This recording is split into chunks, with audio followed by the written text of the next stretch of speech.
An insight is what drives behavior.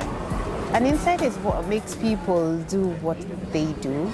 It gives us a sneak preview or a deeper understanding of how people think, how they behave, and how they act. So what makes someone want to get a HIV test, for instance? Yeah. What would motivate, what drives their behavior to get them to come for a test? Or what drives their behavior to come and get PrEP, for instance, right?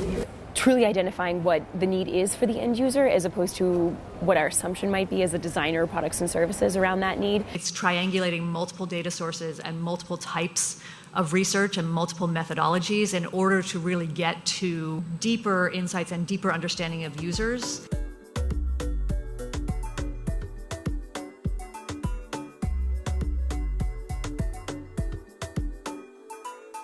I want to take you through some of the experiences around how we move from insights actually to action within the real life setting of a project that we are implementing. So this is just some of the insights, for example, among adolescent girls and young women.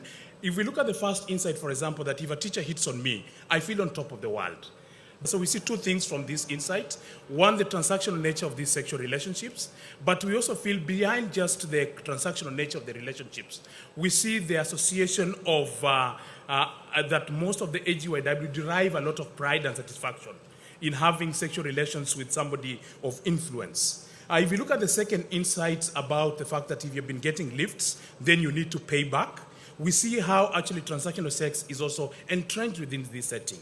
But we also see the lack of agency among adolescent girls and the expectation that actually they have to pay back for anything they receive.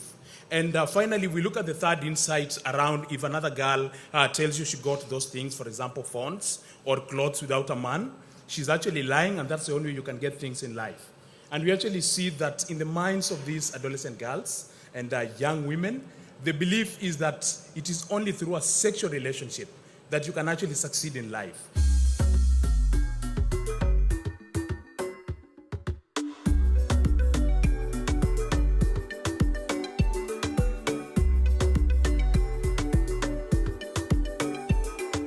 Perhaps people are not driven by the fact that they don't want to get HIV, but maybe driven by the fact that they want to be successful in future, or are driven by the fact that they want to have a stable family, they want to have children.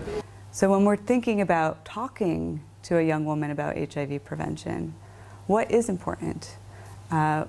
One of the insights that we've found through the research is this desire to be in control of her future. And that's one of the great things that we know PrEP enables, the sense of I can control my future, I can control my health.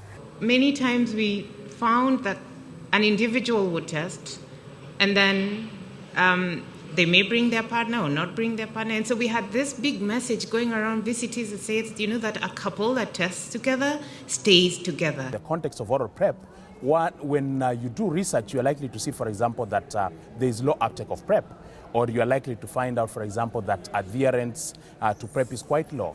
So is that an insight? That is not the insight. The insight is getting deeper to understand what exactly is driving people not to use PrEP, for example, what is driving them not to adhere to PrEP.